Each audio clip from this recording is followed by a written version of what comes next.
Esta es una nueva edición de su programa Minería y Energía en Acción. Bienvenido, ingeniero Celso Sotomarino. Antonio, gracias. Tenemos un bonito programa, va a gustarles y la información que estamos dando aquí en esta fecha es relevante en un montón de aspectos, así que, por favor, póngale un poco de atención. Así es. Es reiterativo que la minería siempre trae noticias positivas y relevantes para el país. Ahora no viene de la minería el reconocimiento y su importancia. Por ejemplo, la Cámara de Comercio de Lima dice que el PBI primario, donde corresponde la minería, acumuló crecimiento del 35% en 20 años, siendo el de mayor dinamismo el sector minero. Otra de las noticias también que corrobora su importancia de la minería, manifiesta CAPECO, la Cámara Peruana de la Construcción. Dice que minería impulsará el sector construcción entre el 2019 y el 20 con 10.000 millones de dólares. Entonces, y la Sociedad de Minería manifiesta que inversión minera será el gran motor del crecimiento en el 2019. Esas son las noticias positivas y que trascienden la importancia que tiene la inversión, la actividad minera en la economía del país. Entonces, lo que nosotros queremos remarcar siempre, esto es de que llegue al entendimiento, al convencimiento de el gobierno, de todos los estamentos del gobierno, a la clase política y a la población, de que se trata de un sector vital para la economía en estos momentos, las inversiones minero-energéticas. Eso definitivamente, porque son realidades, estamos hablando de inversiones que en ejecución, inversiones reales, y también tienen un promisorio, una proyección también real. Entonces, vamos a empezar con esto, de este aspecto positivo que aporta al país esta actividad minera, ingeniero. Sí, hay tres proyectos que son los tres emblemáticos para las próximas presencias exitosas a nivel de producción. Estamos hablando de Mina Justa, Quelloveco y también de la ampliación Toromocho. Cuando se habla de una inversión primaria, así como los 10.000 millones de las Bambas, es espectacular. Justa es también una primaria, Quellaveco es también una inversión primaria, pero la ampliación Toromocho es siempre, cuando se trata de una ampliación, es más efecto con la misma inversión. O sea, cuando se habla de 9.800 millones en total para estas tres inversiones, el efecto económico es superior probablemente a los 10.000 millones de las Bambas. Superior porque en las Bambas todo fue primario, en cambio acá una parte ya es inversión secundaria. Pero de todas maneras, vamos a seguir viendo todas las cosas. Entonces, en este aspecto, no, vamos a un poco también dar como noticia esto de la nueva directiva que acaba de elegir y que regirá los destinos de la Sociedad Nacional de Minería, Petróleo y Energía. El nuevo presidente es el señor Manuel Fumagalli, ¿no? Que es directivo de la Barrick. Entonces, eso es la nueva directiva, ingeniero. Es un nombre italiano, te corrijo, no es Fumagalli, sino Fumagalli. ¿Ya? Entonces, sí, por el cargo que tiene en la actividad privada, el señor Fumagalli parece alguien muy bien calificado. Esperamos que la gestión del señor Marchesi, que fue buena, sea aún superada por el señor Fumagalli. Las opciones siempre van a darse para esa clase de superaciones en el sector minero. Y la aclaración de que el sector minero juega en tándem con la inversión agraria es otra de las noticias que tienen que ser siempre relevadas, porque la discrepancia supuesta entre esos dos sectores han sido siempre falsos argumentos para buscar discrepancias que creaban conflictos permanentemente en todas partes del país.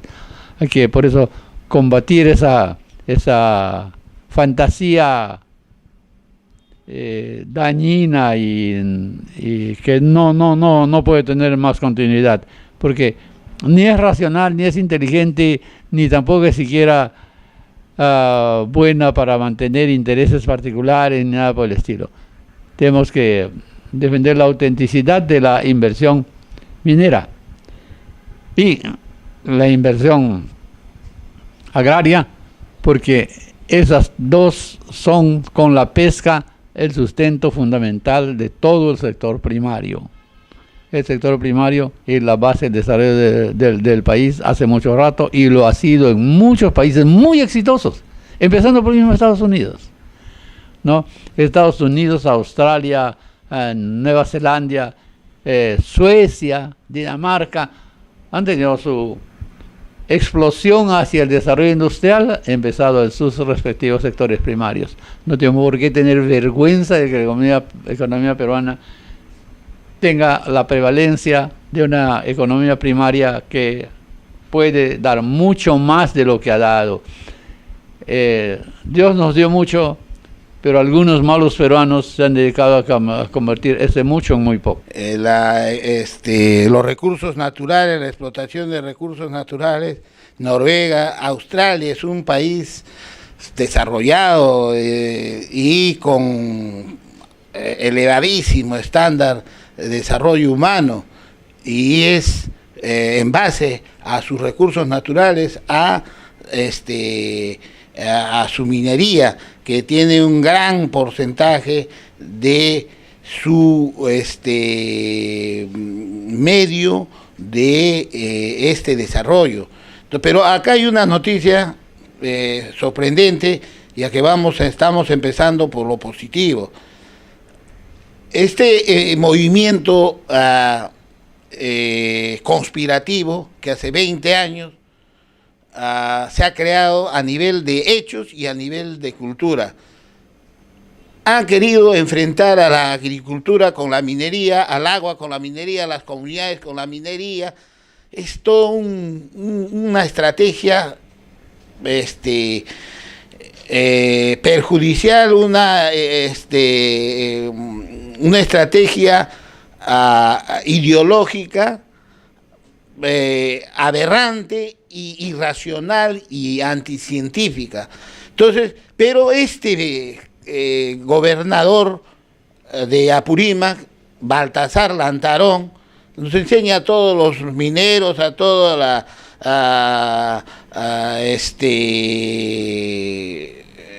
dirigentes nacionales, donde le dice la minería y la agricultura son compatibles, no debería haber oposición.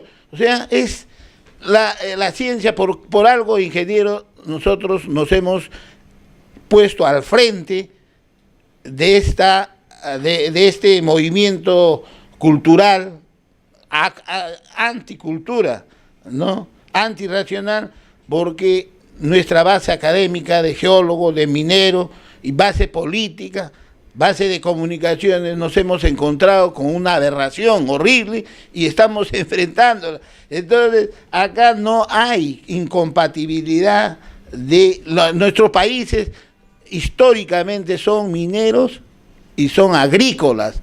Es un complemento unívoco, son dos caras de una moneda y que poco dice puede ser, no puede ser. Desde los incas, desde la humanidad, la agricultura y con la minería son los artífices de la subsistencia humana. Sí, así es. Pero mira, tenemos que admitir una verdad. Mucho más eficientes fueron los torpes con sus teorías que los inteligentes en defensa de la vigencia de la verdad.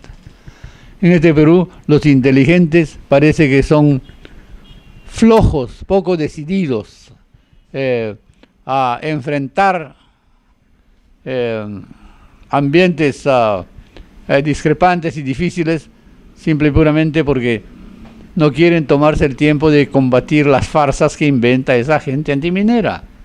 Esa gente antiminera solo vive de farsas, así farsas, no hay más que esa explicación. Tú escuchas al señor Adubiri, por ejemplo, cuando habla de la realidad económica de su región Puno actualmente, por cada verdad que dice, suelta 5 falsedades.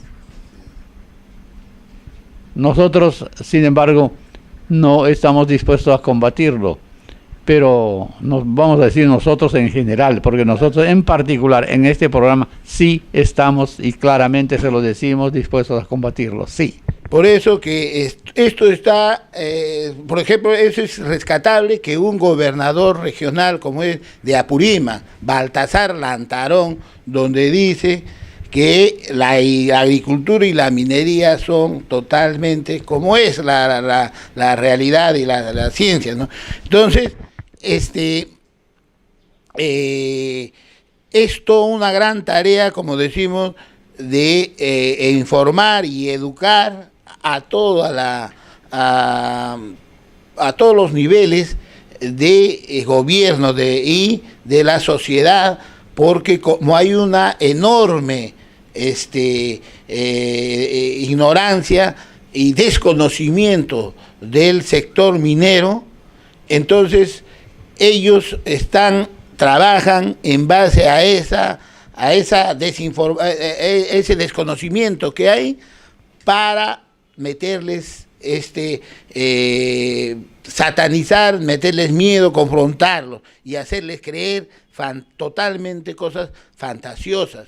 Entonces, por eso que esto de la lucha de la corrupción y la impunidad tiene que ver con eso, por este artículo, ingeniero, que es importante, por eso hemos invitado corrupción y el PBI, donde el mismo ministro no acepta de que personajes totalmente desubicados, ¿no?, hacen todo una campaña de la corrupción y que hay impunidad y que el que está pagando los platos rotos es la economía.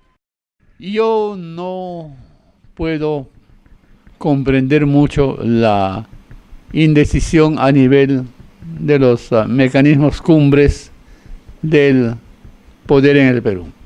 Los 3 poderes del Estado dubitativos, vacilantes, contradictorios, especialmente el Poder Judicial.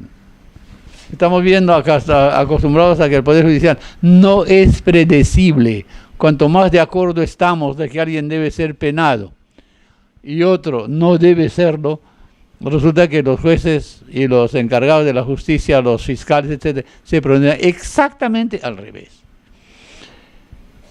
El caso del Poder Judicial ya es enfermizo, pero el caso del Parlamento ha sido hasta acá tan contradictorio, manejado por la fuerza política de Keiko Fujimori, de la Fuerza Popular.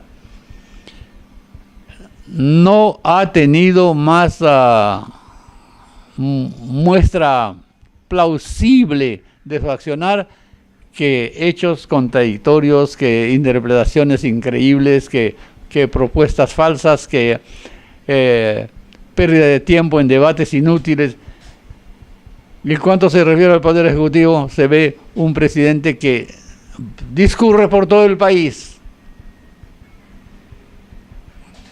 Pero me gustaría mucho más verlo centrarse en algunas cosas. Centrarse, por ejemplo, en que todo lo que sea expresión de generación de riqueza en el Perú tiene una gravitación que no puede ser soslayada frente al desarrollo de los sectores económicos y de todos los sectores culturales también del país.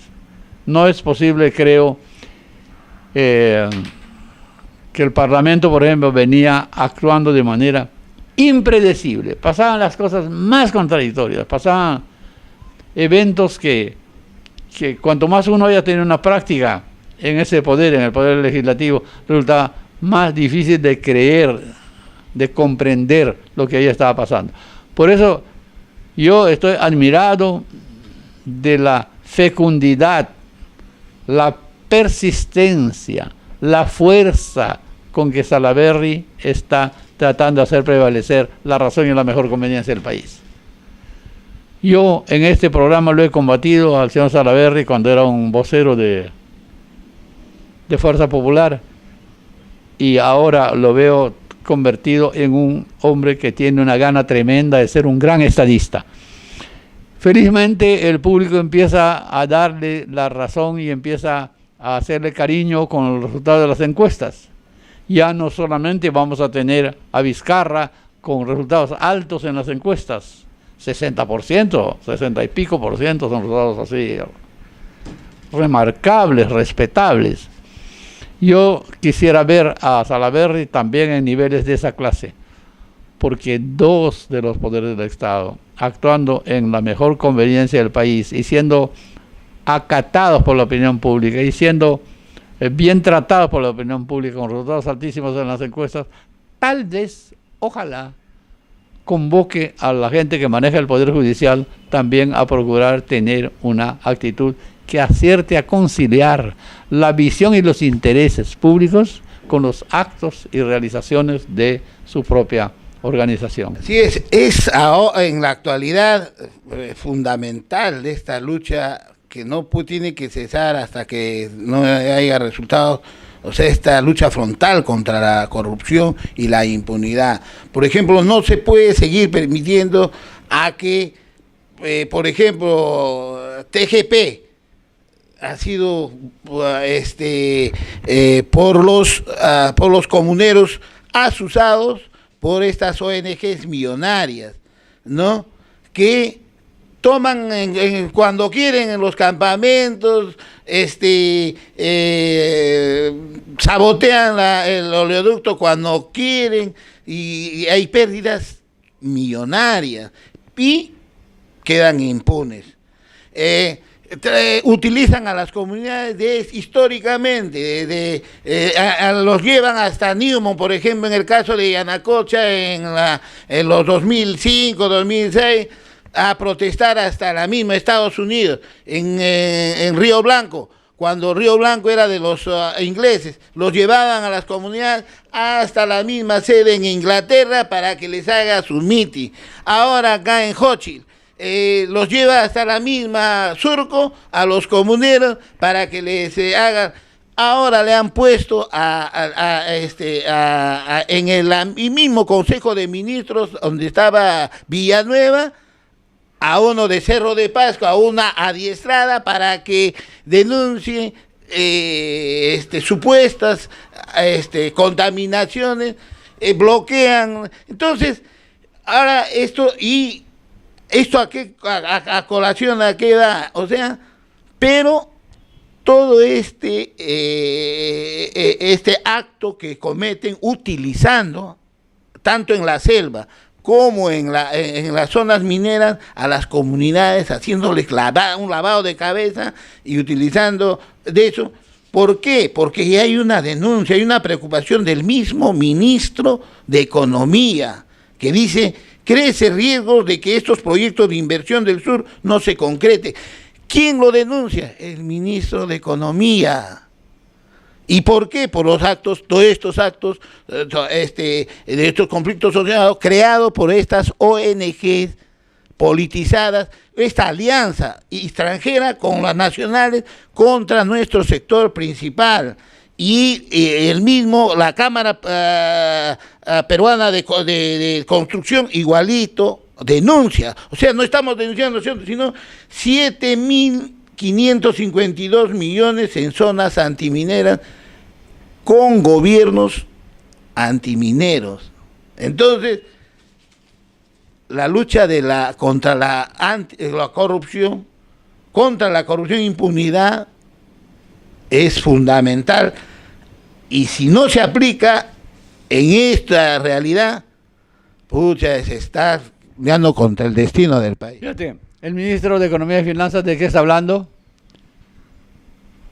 De Justa, de Quellaveco y de la ampliación Toromocho. El ministro de Minería, ¿de qué está hablando? Exactamente de las tres mismas cosas, de los tres mismos proyectos. Tanto que el sector dice, ya van a salir de todas maneras estos tres proyectos en el 2019 y 2020, el ministro de Economía y Finanzas encuentra razones para dudar de que eso pueda darse.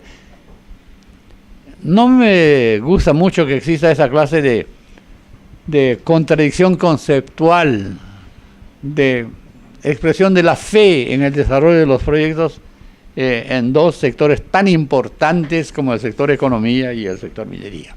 No me gusta para nada, pero yo no sé si eso es una cuestión de estrategia, de que los ministros también, antes de los consejos de ministros y al tomarse un café juntos, de repente puedan hablar y coordinar sobre sus discursos, porque tiene un efecto público, tiene un efecto disuasivo, que el público está oyendo contradicciones de parte de dos de sus más importantes y más caracterizados representantes. Siempre vemos esta clase de cosas en el Perú, pero no son constructivas, no son buenas. Hay que pedirle a los señores ministros que se den su tiempito en ponerse de acuerdo respecto a lo que cada uno dice, respecto de su propia interpretación de lo que es el desarrollo de sus sectores respectivos y de lo que cada uno se involucra con el otro. Definitivamente, como que te va a hacerle una entrevista al nuevo integrante permanente de su programa, al ingeniero experimentado y reconocido, ingeniero Walter Casquino, donde se va a tocar justamente este tema álgido que vive la sociedad y sufren todos los peruanos: la corrupción, la lucha contra la corrupción y la impunidad, porque los mineros, luchamos la sociedad, los policías, todo el mundo sufrimos frente a esta corrupción e impunidad. Por eso es pertinente y ha sido oportuno que se va a tocar más adelante en el programa con el ingeniero Walter Casquino. Asimismo vamos a tener los especiales del Instituto de Ingenieros de Minas del Perú en la apertura de los jueves, tradicionales jueves mineros, donde se va a tener la conferencia magistral del ingeniero Luis Rivera, presidente de este Instituto de Ingenieros de Minas del Perú. También, justamente como hemos anunciado, la primera participación de el ingeniero Walter Casquino Rey y el ingeniero Celso Sotomarino, que permanentemente debatirán sobre temas del interés nacional. Con esto y mucho más volvemos luego de una breve pausa.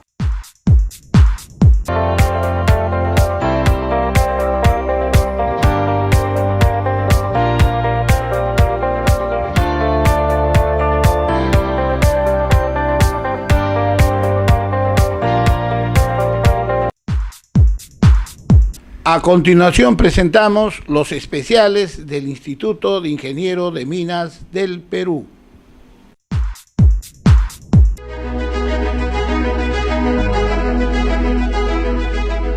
Durante sus 75 años, el Instituto de Ingenieros de Minas del Perú ha sido un sólido referente para los profesionales y empresas del sector por su aporte constante al desarrollo científico y tecnológico de la minería. Como institución líder que agrupa a los mejores profesionales de la industria minera, el instituto se debe a sus asociados, a quienes brinda oportunidades de desarrollo profesional.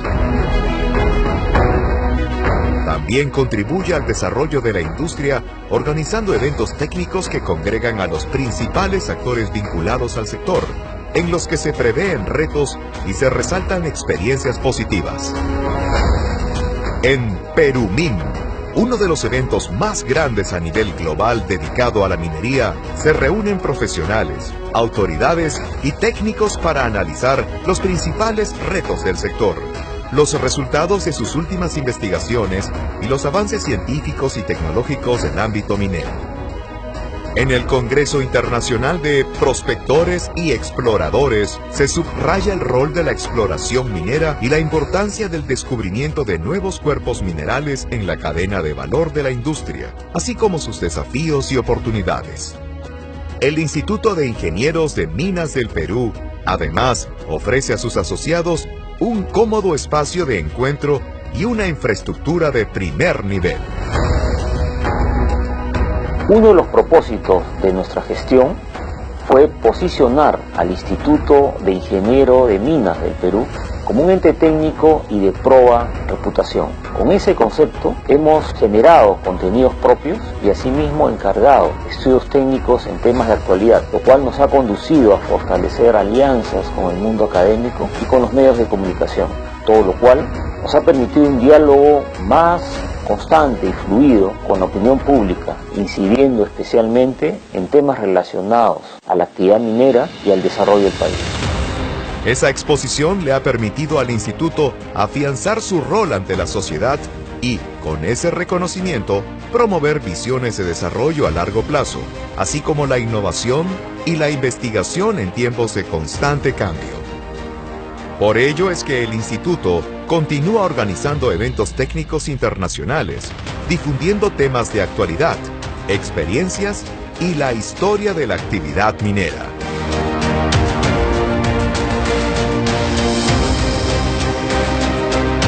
Y promoviendo la reflexión y el debate en distintos espacios. Son 75 años en los cuales el Instituto de Ingenieros de Minas del Perú ha respetado y ha seguido sus principios fundacionales, y que gracias a ello se ha ganado el respeto de los diferentes estamentos del país. Tenemos que también ser representantes de la industria, entendiendo que es la industria minera la que va a sacar el país de su desarrollo. Y finalmente, con el mismo instituto, tenemos que hacerlo sostenible, económico, viable, ser la voz de nuestros miembros, pero también ser aquellos que traen los puntos a debate. Es por medio de sus alianzas y la divulgación del conocimiento que el Instituto de Ingenieros de Minas del Perú contribuye a promover la inversión y la generación de riqueza, a dinamizar el empleo y las cadenas productivas, vale decir, a fortalecer un ecosistema minero que ha logrado mejoras notables en el sector y en la calidad de vida de la población, especialmente en las zonas más apartadas de nuestro territorio.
En nuestra siguiente secuencia vamos a presentar la apertura del 2019 de ciclo de conferencias de los denominados Jueves Mineros, organizado por el Instituto de Ingenieros de Minas del Perú. En esta oportunidad dio la conferencia el ingeniero Luis Rivera Ruiz, presidente del Instituto de Ingenieros de Minas del Perú, con el tema Retos de la innovación en la industria minera. Veamos. El Instituto de Ingenieros de Minas del Perú dio apertura a los ciclos de conferencias denominados Jueves Minero, que todos los jueves de todas las semanas del año organiza con temas de importancia y relevancia para la minería y el interés nacional. En esta oportunidad, la conferencia inaugural estuvo a cargo del ingeniero Luis Rivera Ruiz, presidente del Instituto de Ingenieros de Minas del Perú, y cuyas conferencias fue moderado por el doctor Miguel Cardoso Goytisolo, primer vicepresidente del instituto. El tema que desarrolló el ingeniero Luis Rivera Ruiz fue Retos de la innovación en la industria minera, cuyo resumen de esta interesante conferencia mostraremos en la siguiente secuencia. ¿Cuál es el desafío para que un camión gigante se transforme en camión eléctrico propiamente dicho? El tamaño de baterías. Hoy por hoy el tamaño de baterías sería más grande que la tolva de 200 toneladas. No sería económico, es un tema de tiempo. Hay mucho avance, las tecnologías de litio están avanzando rápidamente y creemos que unos 20, 30 años esa tecnología ya estará disponible. Lo que está de moda, los centros de control remoto, supeditados a tu ancho de banda. Si tu mina está en Puno o está en los flancos orientales de la cordillera, obviamente va a ser muy difícil poner un centro de...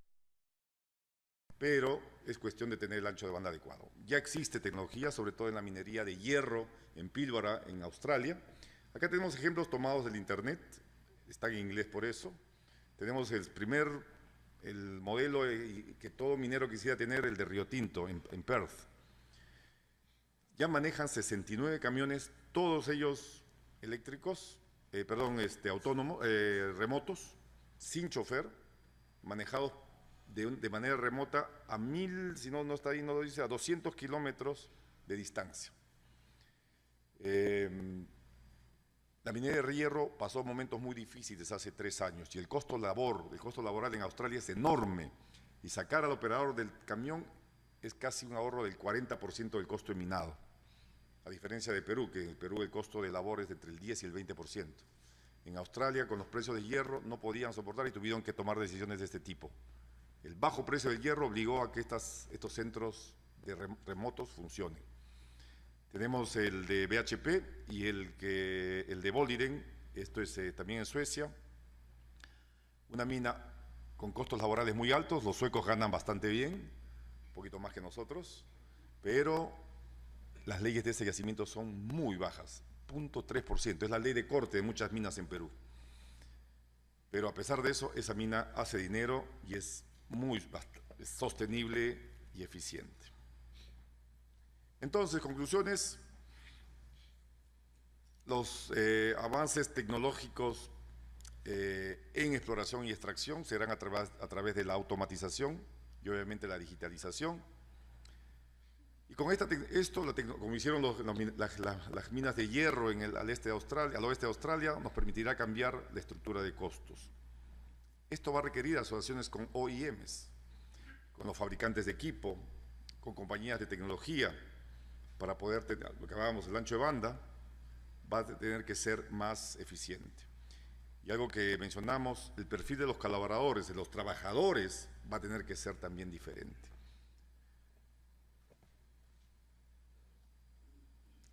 ¿Qué más es innovación? Talento y liderazgo.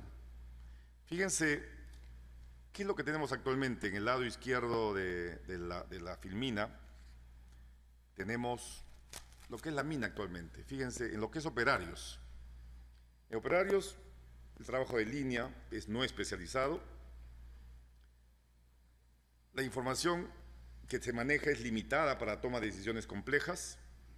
Y normalmente tenemos un desafío con los trabajadores de la comunidad, porque no son operadores de camión, tenemos que entrenarlos, toma algunos años. Esa es la foto actual de un operador minero. ¿Cuál es el operador del futuro? Van a ser especialistas en maquinaria remota, va a haber mucha información de las minas y vamos a tener que trabajar muy intensamente con las comunidades, para capacitarlos, formarlos en el uso de esos nuevos equipos, en el uso de esas nuevas tecnologías. Conversaba hace poco con un operador de dispatch en una mina al norte de Perú. El muchacho de dispatch tenía 22 años y veía el dispatch como un juego de Atari, como un juego, yo estoy un Nintendo, Atari es muy antiguo, Nintendo. Y ustedes han visto a sus hijos y a sus nietos jugando con el Nintendo y cómo lo destrozan, la habilidad que tienen para usar y descubrir pasos que uno no podría descubrirlo con las generaciones pasadas. Bueno, estos muchachos de 21 o 22 años descubren en el dispatch o en el Jigsaw o en cualquier otro software de manejo de camiones cosas que nosotros no podríamos descubrir. Lo destrozan y maximizan. Es la diferencia en pensamiento generacional. Ese es el cambio esa es la innovación que también tenemos que buscar. La innovación en nuestro personal. Y eso es lo que queremos decir en la parte de abajo. Los supervisores. Hoy pasan la mayor parte del tiempo con su equipo. En el futuro, estos chicos van a estar alejados, van a estar en computadoras, manejando de manera remota. Es el trabajo, la posición del futuro. Y para ello, para que todo esto ocurra, lo que decimos abajo, la empresa, Estado y academia deberán trabajar en conjunto para desarrollar esas habilidades. En el futuro, señores, no va a haber operador de camión, no va a haber operador de pala, querramos o no querramos. Va a haber operadores de computadora que manejan esos camiones, van a haber operadores de computadoras que manejan esas palas. Eso es lo que se viene, nos guste o no nos guste. Y en todo este entorno, ¿cuál es el rol del jefe, del CEO? Bueno, en la parte central tienen lo que es el rol del CEO. Obviamente un CEO tiene que gestionar a sus accionistas, sus stakeholders, colaborar en la toma de decisiones, influenciar, hacer coaching, pensar de manera integrada y administrar el portafolio. Eso es lo común de hoy día un CEO. Pero el entorno es mucho más complejo. El CEO del futuro va a tener que trabajar mucho con sus accionistas, ya lo está ocurriendo con su gobierno, con sus comunidades, manejar los portafolios de maneras asociadas. Muchos de los centros de control serán compartidos, asociarse con los fabricantes de equipo. No hay forma que una compañía minera innove en baterías, por ejemplo, en duración, si no involucra a sus fabricantes. Y obviamente el activismo va a seguir, lo vienen ahí, relaciones más estrechas con las ONGs, pro-mineras o antimineras, y obviamente la responsabilidad ambiental seguirá siendo parte de su rol. Principales conclusiones, las tienen en la pantalla. El CEO del futuro deberá gestionar portafolios, pero la segunda, se necesitarán habilidades diferentes, capaz de generar alianzas con el Estado y la academia, y sí o sí se emplearán a menos personas, por lo que deberemos encontrar un nuevo modelo para asegurar más u otros beneficios a las comunidades. Fíjense que el tema de asociaciones del futuro, la minería del futuro, ¿qué ofreceremos? El gobierno, ¿qué ofreceremos al gobierno? Lo que siempre hemos ofrecido, pago de impuestos y regalías, contribuir a la redistribución de la riqueza, infraestructura, obra por impuestos, etcétera, modelos diferentes, pero sobre todo generación de empleo y desarrollo de habilidades en las comunidades remotas. ¿Qué deberán ofrecer los gobiernos? Entornos de inversión competitivo, consistencia y estabilidad regulatoria, y alguna infraestructura básica. Quizás un gobierno del futuro debería pensar en eso. Comunidades están ahí, va a tener que haber mayor valor compartido. Insisto, esto lo decimos siempre acá en este foro. Las empresas mineras ya no hacen filantropía desde hace muchos años. Hoy en día involucran a sus comunidades en su cadena de valor, en su ciclo de generación de valor, desde la ayuda social directa, pero sobre todo desde la generación de mano de obra local y la generación de compras locales, proveedores locales. Ahí está el valor agregado, el valor compartido. Y las comunidades del futuro, o no del futuro, diría hoy en día, ya ofrecen bienes y servicios, se han sofisticado las comunidades. Muchas comunidades quieren que venga la industria porque saben que son oportunidades únicas de desarrollo, y con eso esas comunidades garantizan la licencia social. Está ocurriendo en Michiquillay, está ocurriendo en Tía María. Las comunidades del entorno quieren la industria. ¿Y cuál es la relación con otras compañías mineras? Las grandes inversiones de 10.000 millones de dólares, de 15.000 millones de dólares, las bambas 11.000 millones de dólares, son muy difíciles que en el futuro existan. Las nuevas futuras operaciones compartirán infraestructura, compartirán mineroductos, compartirán líneas de tren, compartirán carreteras, o por qué no, compartirán presas de relaves, compartirán fuentes de agua, etcétera. Un modelo para que se ha ya mencionado muchas veces en este foro, el caso de Conga, el caso de Michiquillay en el norte, el caso de Yanacocha, que podrán integrarse y extraer su mineral de manera integrada hacia los puertos. Un tema para compartir que ya está ocurriendo en el sur, el compartir puertos. El puerto de Matarani es un puerto que sirve a 3 grandes o a 4 grandes compañías. Si un puerto para una sola compañía, simplemente no va a existir.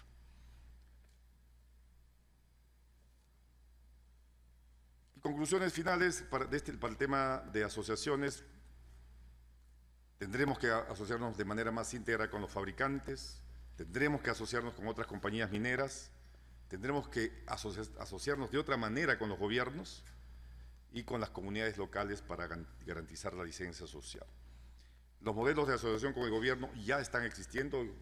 Hablaba hoy de hace poco, por ejemplo, existen las mesas ejecutivas, el RIMAI, el concepto de RIMAI que se ha creado, en donde ya los diversos actores de la industria están participando en asociaciones diferentes a las que existían anteriormente. Y finalmente, las mineras tendrán que subirse aún más a los conceptos de responsabilidad y transparencia. Hemos vivido en los últimos meses mucha información con el tema de transparencia y el tema de corrupción. Las mineras, las grandes compañías o todas las compañías mineras no son ajenas a esa realidad. Hoy por hoy, todas las transacciones están bancarizadas, pero no solo eso, toda la actividad contable de las grandes compañías mineras es transferida de manera digital a la SUNAT, por ejemplo, y es muy probable que en el futuro los accionistas quieran tener acceso a esa información en tiempo real. Los gobiernos hoy en día tienen que ser más el gobierno corporativo. Muchas mineras están voluntariamente suscribiendo el FCPA, el acta para el control de fraude americano, y se obligan a tener conductas estrictas en lo que el manejo de sus stakeholders. Van a tener que tener el pensamiento integrado y obviamente los informes, para que sean aceptados por la población, van a tener que ser estandarizados. Y cuando decimos estandarizados, nos referimos a formatos aceptados y reconocidos por los stakeholders. Algunos ejemplos: el EITI funciona desde el 2008 en Perú. Una de las primeras compañías en ser auditadas con EITI fue Tintaya. El GRI, el Global Reporting Initiative, creo que está en la versión 4 ya, y muchas compañías mineras suscriben el GRI para el reporte de sus reporte de sostenibilidad anual, el Global Compact y las recomendaciones del ICMM. entre otras. Y para terminar, la industria minera, cuando hable de innovación, insisto, no es solo robots, no es solo cámaras, no solo son joysticks, es mucho más que eso. Son asociaciones, es cultura, son relaciones con sus fabricantes y obviamente la parte tecnológica y operativa. Las compañías tendrán que continuar con su mecanización, automatización y digitalización. Van a tener que acceder a tecnología de punta. Las leyes son tan bajas que sin tecnología de punta no podremos extraer esas leyes. Tendremos que asociarnos con otras compañías mineras, y hablamos del ejemplo de los ductos, mineroductos, puertos. Tendremos que capacitar a nuestros trabajadores en esas tecnologías y sobre todo tendremos que generar valor y que ese valor sea percibido por los demás stakeholders. Y tendremos que seguir lineamientos claros, conductas claras en los temas de gobierno corporativo y reportes estandarizados. Muchísimas gracias y pasamos a algunas preguntas. Agradecemos a todos por sus preguntas y sus valiosos aportes, en particular a nuestra seccional de Cerro de Pasco. Y antes de culminar con esta sesión, queremos invitarlos el próximo 7 de febrero a la próxima edición del Jueves Minero, donde se brindará la conferencia titulada Transporte con preconcentración de mineral en minas de superficie, a cargo del ingeniero Tulio Antesano Inga, docente de la carrera de Ingeniería Mecánica en la Universidad de Ingeniería y Tecnología UTEC. Sin más que agregar, los invitamos a pasar a nuestro hall principal para continuar departiendo en el cóctel ofrecido por el Instituto de Ingenieros de Minas del Perú. Deseamos a todos ustedes una excelente noche. Muchas gracias.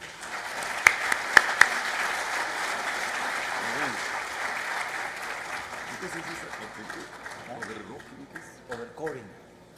¿Qué es el overcoring? No tengo idea. No sé qué cosa es.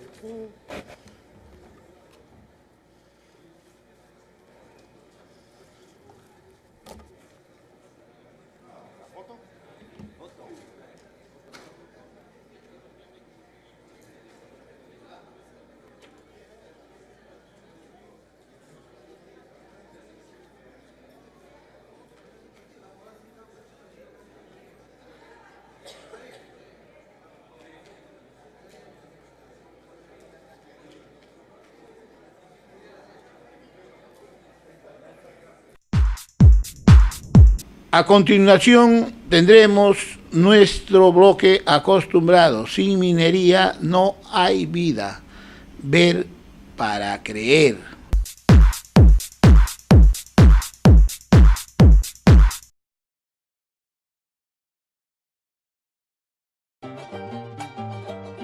¿Sabía usted que los minerales están presentes en nuestra vida diaria?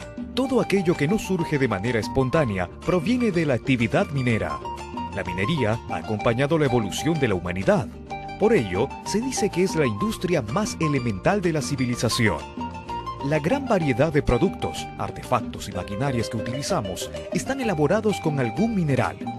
Las viviendas que habitamos son construidas y equipadas con minerales. El fierro en la construcción, los cables de luz, las tuberías, la pintura, etc. Las máquinas con que se confeccionan nuestros vestidos son hechas con metales. Las cocinas y ollas donde se cocinan nuestros alimentos.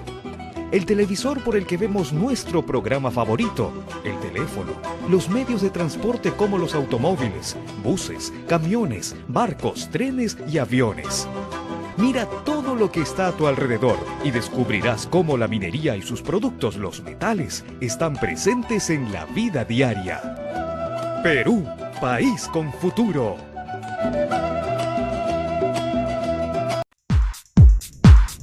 En nuestro siguiente bloque vamos a dar inicio a una nueva secuencia a cargo del ingeniero Walter Casquino Rey.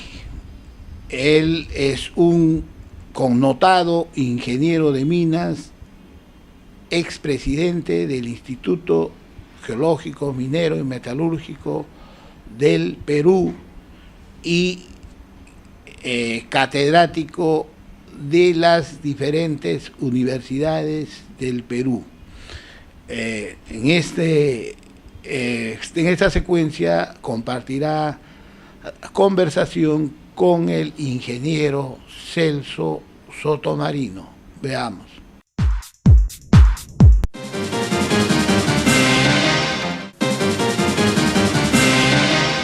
Estimados amigos, vamos a tener la oportunidad de escuchar y, por qué no decir, la parte que me falta, y aprender de la presencia de Walter Casquino en nuestro programa. Walter era un hombre muy estudioso y además muy preocupado por el país como un todo. O sea, vamos a buscar de mantener este diálogo a nivel de eso, del interés global del país, o sea, del interés de todos los peruanos. Y vamos a empezar por tocar un tema que es explosivo y nerviosísimo para tocar. ¿Cómo hacemos para eliminar la impunidad en el Perú, Walter? ¿Cómo hacemos para que nadie que delinca siente que tiene ni la menor opción de salir con éxito de su delito? ¿Cómo hacemos para que se respete el orden jurídico en su mejor esencia? Por ejemplo, la presunción de inocencia, etcétera, etcétera, y el respeto por las funciones de quienes tienen que cumplir funciones que no son gratas, como puede ser, por ejemplo, cuando un policía se siente obligado a usar su arma contra una persona. Entonces, vamos a procurar tocar esta clase de temas y vamos a ir sembrando la posibilidad de que sigamos juntos en esta tarea. Pero ahora te dejo la primera pregunta. Eliminación de la impunidad, Walter, ¿cómo la ves? Muy buenas tardes. Estoy sumamente agradecido de la oportunidad que me brindan de compartir una inquietud de vida referente a nuestra opinión sobre el quehacer en nuestro país. Celso me plantea un problema que es vital. Ejercer justicia que está tan venida a menos en nuestra sociedad por diferentes motivos, principalmente porque están fallando los líderes, están fallando los que por un lado han sido elegidos y por otro lado los que han sido asignados a puestos claves. Si nos centramos solamente en el aparato de justicia del país, que es uno de los cimientos fundamentales de toda sociedad, tenemos que ver la forma de darle un vuelco a cómo están las cosas, en el sentido que nadie cree en la justicia. Hablando últimamente con algunos colegas, expresaban que es hasta casi inútil hacer una denuncia en la policía porque no pasa nada. No pasa nada y no se logra nada. El sistema de justicia se implantó entre los seres civilizados para evitar que todos llevemos pistola al cinto, en que todos hagamos justicia por nuestro propio recurso, por nuestra propia fuerza individual. Y actualmente en Estados Unidos es su gran defensa de por qué todo el mundo puede tener armas. El hecho de que la defensa propia es casi una institución ahí en Estados Unidos. Y por eso casi todo el mundo puede tener su arma. Y hay una serie de intereses al respecto. En nuestro país tenemos que tener licencia para tener arma y tenemos una institución que ejerce justicia y una institución que ejerce violencia contra la violencia, que es la Policía Nacional, empoderada por el organismo de justicia.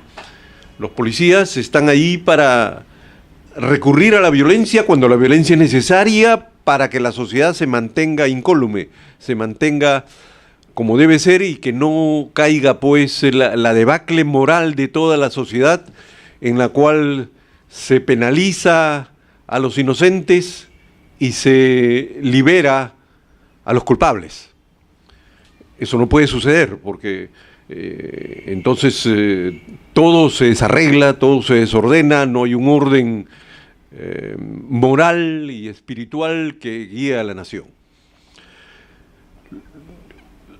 El ingeniero Sotomarino ha mencionado el caso que acaba de suceder en Piura, en el cual tenemos a un policía que prácticamente en defensa propia ha matado a un delincuente y ha habido jueces que le han impuesto prisión preventiva inmediatamente, y no solamente una vez, en la segunda vez han apelado los familiares y por segunda vez, en la segunda instancia, se ha aprobado este comportamiento de los jueces. Esto realmente llama a reflexión, esto realmente necesitamos que haya una reacción, y cuando una reacción social, y cuando los encargados de administrar y los encargados de tener el poder para administrar la justicia fallan, las instituciones de la sociedad tienen que funcionar. Y eso es lo que está fallando en nuestro país. Tenemos que tener instituciones que funcionen, que cada una haga su labor. Y ahí tenemos un frente de trabajo muy importante, los que sentimos y vivimos en esta sociedad y queremos mejorarla. En nuestras municipalidades, en nuestros barrios, en nuestros asuntos profesionales, hay instituciones y tenemos que hacer que funcionen. Tenemos que hacer que se dejen oír, que su voz se deje oír adecuadamente. Hay que tener una reacción muy fuerte. Y aquí le cedo la palabra a nuestro líder espiritual, generacional, profesional, ciudadano de Celso Sotomarino, para que nos oriente más o menos por dónde piensa él que pueden estar las reacciones de las instituciones del país. Gracias por las frases bonitas acerca de mí, que sé que no las merezco, pero gracias igual. Ha citado el caso de Piura, ha citado el caso del señor que creo que se llama Miranda, el policía. Él mató a un delincuente, en ejercicio de sus funciones. El delincuente estaba armado, tengo entendido, y al momento de entrar a la presunción de inocencia respecto al policía, no valió para nada la presunción de inocencia, no existió para quienes lo juzgaron, para quienes lo están acusando primariamente. El Poder Judicial en su instancia primera condena al señor como si fuera un delincuente vulgar y corriente. La policía no tiene ninguna excepción, la policía no tiene el derecho del uso de armas para defender la institucionalidad del país y la legalidad del país, para dar garantía de que de lo que se trata es en última instancia de buscar que nadie delinca gratis en este país. Bueno, pero coincidentemente en este momento, Walter, en el Parlamento está debatiéndose la ley que va a plantear la Junta Nacional de Justicia como una institución nueva que reemplaza al anterior organismo de justicia para supervisar las instancias de la justicia. O sea, algo importantísimo, que se llenó de delincuentes del máximo nivel del Poder Judicial. Una cosa realmente oprobiosa, denigrante para un país, pero sin embargo fue una realidad con la cual en nuestro país hemos convivido. Entonces, aspiro a que esta Junta Nacional de Justicia, por ejemplo, pudiera actuar de oficio cuando hay un juez que hace lo que este juez de Piura le hizo al policía, señor Miranda, creo, puedo estar equivocado en el nombre, cuando en ese momento un organismo del Estado pudiera replicar que quien tiene que estar preso no es el policía, sino quien lo juzgó así primariamente y lo condenó a no tener ninguna garantía. Si existe una manera de poner en problemas al que auspicia un error en la justicia de ese tamaño, entonces sí la gente del país se va a sentir defendida. La institucionalidad del país se va a sentir reforzada pero de verdad. Entonces ahora, por un momento vamos a hablar de esto, de la Junta Nacional de Justicia. Si quieres reiterar un poco sobre el policía, señor Miranda, y después podemos hablar un poco sobre los usuales atentados contra los fondos públicos y un poco, si quieres, sobre la institucionalidad versus la improvisación. ¿Qué está pasando en las instancias del Poder Ejecutivo, del Poder Legislativo y también del Poder Judicial, por desgracia? No solamente que cada quien no está obligado o no se siente obligado a dar explicaciones por sus actos, sino que nos han acostumbrado a vivir improvisando todo el tiempo. El presupuesto general de la República es el único mecanismo de previsión por un año, pero planeamiento, una sustentabilidad por 3, 4, 5 años no se da. Antiguamente hubo el Instituto Nacional de Planificación, lo recuerdas. Lo suprimieron cuando creo que tenía un buen futuro. Creo que suprimir eso fue un riesgo mal calculado. Entonces, quiero resumirte. Vamos a hablar un poco de la Junta Nacional de Justicia. Vamos a hablar un poco de que no más impunidad en el Perú, sin excepciones. Que quien delinque esté segurísimo de que lo va a pagar, que gratis no va a salirle. Anoche en el Parlamento, el señor Salaverry dijo,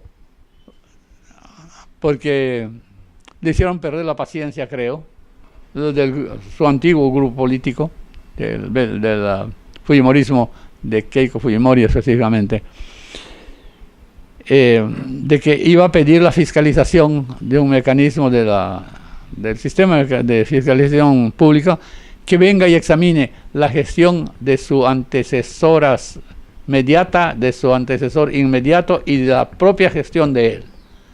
En ese momento se vieron reacciones. La señora Salgado, por ejemplo, hizo una reacción que, no sé, la señora Salgado no se fijó en lo que decía, se sintió demasiado impulsada a reaccionar nerviosamente, porque terminó diciendo, me siento amenazada.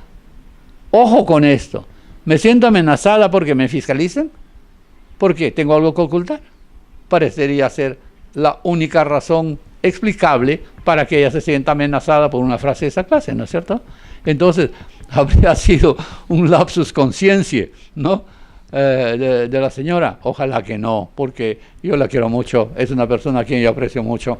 Entonces, solamente estoy tocando el tema porque es un ejemplo para priorizar, para hacer entender a la gente que no solamente tiene que portar bien, tiene que tener mucho cuidado con lo que dice también. Bueno, a ver, háblanos tú ahora de la Junta Nacional de Justicia y lo que tú esperas de esa Junta. ¿Y por qué, por último, fue malo demorar la aprobación de la ley? Indudablemente que el Sistema Nacional de Justicia tiene que mejorar. Y este Consejo Nacional de Justicia que se está gestando en el Congreso debe materializarse lo más pronto posible, y que esas gestiones tienen que terminar independiente de todas las rencillas y de todos los conflictos internos que se tienen en el Congreso actual. Aquí lo que yo quiero rescatar es que solamente alguien con una trayectoria valiosa como Celso Sotomarino a lo largo de su vida en general puede salir con este tipo de reacciones que indudablemente pueden chocar a algunas, pero a muchos de nosotros que creemos en que si no se mejora de alguna forma la constitución de y la organización de nuestra sociedad, tanto desde el punto de vista de elecciones que todos tenemos que mejorar y saber elegir a los que nos van a dirigir, como a los que son después asignados por estos elegidos, que conforman todo el organismo público que tiene que velar por los bienes comunes. Uno de ellos, los principales que estamos tratando ahora, es la justicia. La justicia tiene que velarse, que todo el mundo viva en un país en el que no crea en que para hacer justicia tiene que tener su pistola al cinto, porque ese tiempo de barbarie ya pasó y se supone que la civilización es un hito hacia adelante en toda sociedad bien formada. No podemos regresar a los tiempos de los cowboys y el tiempo en que cada uno hacía justicia por su cuenta. Entonces, reitero, solamente alguien como de la trayectoria ciudadana de Celso Sotomayor puede plantear esto que necesita la sociedad, que se forme de una vez este Consejo Nacional de Justicia, y que ese Consejo Nacional de Justicia, que sería el ente superior, supremo de justicia del país, tenga el poder suficiente como para meter a la cárcel a los jueces que cometan una barbaridad como la que creemos que se ha cometido con este policía. Indudablemente que esto sería un shock espiritual a la sociedad, que es muy importante, y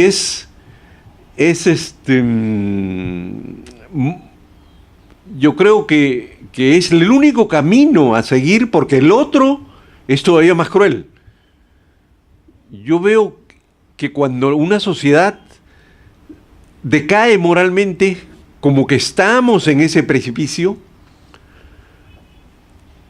la guerra civil es casi una solución.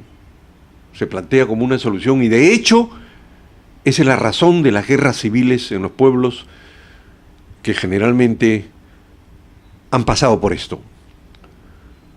Nosotros hemos pasado por guerras civiles chiquititas. Sendero estuvo a punto de causar una mayor desgracia entre nosotros. Pero hay países como Estados Unidos que se levantó después de su guerra civil. No, toda la sociedad estaba contra la esclavitud, pero nadie le ponía coto. Y la única forma fue la guerra civil. Entonces llega un momento en que las cosas se precipitan por la violencia. Y yo tengo mucho temor de que mi sociedad, en la que estamos viviendo nosotros y que van a vivir nuestros descendientes, se estén caminando en esa dirección. Y solamente medidas de esta naturaleza que pongan en su sitio a los que delinquen y que no haya impunidad para nadie, incluyendo, y me viene a la memoria en este momento, a los feminicidios que están sucediendo, y los que están ocasionando esto están impunes o están fuera del país y no les pasa nada. O sea, siguen cometiéndose este tipo de delitos tan graves y la sociedad no reacciona y está esperando no sé qué cosas. Entonces, yo apoyo y reitero mi adhesión a lo planteado en este fórum que tenemos con respecto a la administración de justicia en nuestro país. La impunidad no puede seguir adelante porque ese es el camino de la degradación moral de los pueblos, y eso tenemos que evitarlo. Adelante con esa propuesta, ojalá que llegue a los oídos pertinentes y que se ejecuten de una vez. Walter, vamos a procurar hablar de los delitos que son más típicos, más frecuentes. Apropiar fondos públicos parece que es casi una costumbre. Causar desórdenes y atentar contra las medidas de progresar es otra costumbre. Ponerle obstáculos a los gobernantes y pretender que los gobernantes son capaces de interpretar los caprichos así al infinito de cada persona que tiene un micrófono al frente. Eso también resulta un sistema de improvisación peligrosísimo. Es peligrosísimo que el presidente de la República se vea forzado a estar improvisando todo el tiempo, lo es también que esa improvisación ocurra en el Poder Judicial, y lo es gravemente en el sistema legislativo, porque el sistema legislativo le establece al país las pautas a seguir, le describe su vida, cómo va a ser en el futuro inmediato. Nosotros queremos sentar una tesis: no debe haber impunidad, ningún delito debe quedar sin ser sancionado, hay que procurar hacer todo lo posible, y eso significa que te necesitamos en este programa muchas veces, porque quisiera que aceptes aquí frente a tu público, aceptes que vas a venir cada vez que te invitemos para seguir tocando temas de esta magnitud, los temas de nivel nacional. ¿Quieres? Entonces el programa es tuyo en adelante. Vamos a proceder como siempre con Walter, para que sea él quien despide el programa y diga lo último que le queda de decir fuera de nuestra partitura, la que establezca él mismo en este momento. Indudablemente que cuenten con todo mi apoyo, porque yo creo que en los medios de difusión no solamente tienen que decir lo que está pasando, no solamente tienen que servir de altavoces de lo que está sucediendo, sino que además tienen que ilustrar, orientar, conducir la opinión pública de cuáles son los problemas que debe esta opinión pública tratar. Debemos despertar la opinión pública hacia los problemas que nosotros pensamos que deben estarse tratando, acerca de qué debe hablar la gente, no solamente decir lo que la gente quiere decir, que es generalmente inclinada a sus gustos y a sus intereses, sino que además, como sociedad en conjunto, alguien tiene que estar pensando en lo que la sociedad necesita tratar, los problemas importantes, porque a veces están escondidos, están en nuestro argot minero enterrados, están en el subterráneo y nadie los quiere ver. Tal vez sea una tendencia natural de los seres humanos que les gusta ver solamente lo externo, lo que está brillando, y no lo que está escondido. Y lo que está escondido es mucho más importante a veces. La responsabilidad, la productividad, la eficiencia, la moral, el espíritu, todo eso es intangible, no se ve, pero es muy importante para que una sociedad siga adelante. Con mucho gusto acepto la invitación a seguir opinando en este programa. Gracias, Walter, y ahí ya pasamos a la siguiente parte de nuestro programa. Gracias.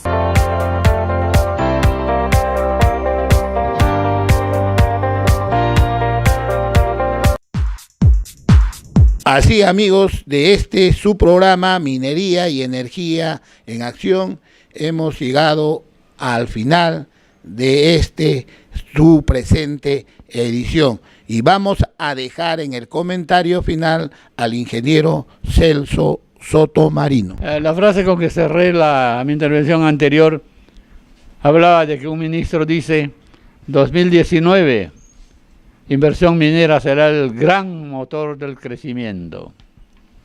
Poco más adelante, el otro ministro habla de que se pondrían en duda los resultados de estas 3 inversiones, que ya son claramente,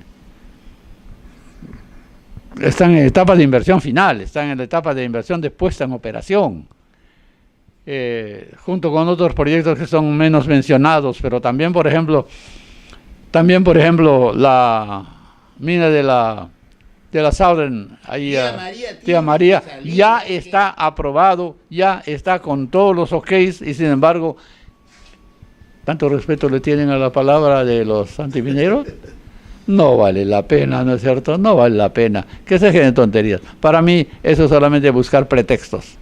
Para mí hablar de que la Southern se detiene porque los antimineros le dan miedo, me parece un disparate que no me lo puedo comer yo, de ninguna manera. Ok, hasta la próxima semana. Simplemente no se puede seguir permitiendo, por eso es esta lucha que nunca vamos a dejar, no hasta ver resultados, la lucha contra la corrupción y la impunidad, porque acá en por ejemplo, este proyecto listo para ejecutarse, son 1.400 millones que se tiene para la economía, para dinamizar el empleo, todo eso, por cuestiones, entre comillas, licencia social, que es en realidad la manipulación de estas ONGs politizadas, y que es totalmente política. No hay acá factores sociales, factores económicos, factores técnicos en este proyecto, sino simplemente politiqueros y populistas que estas ONGs politizadas están manejando a la población, a un sector de la población con temas ideológicos. Entonces, de que eso tiene que darse cuenta el Estado y apoyar contundentemente en beneficio del país. Con esto nos despedimos hasta el próximo programa.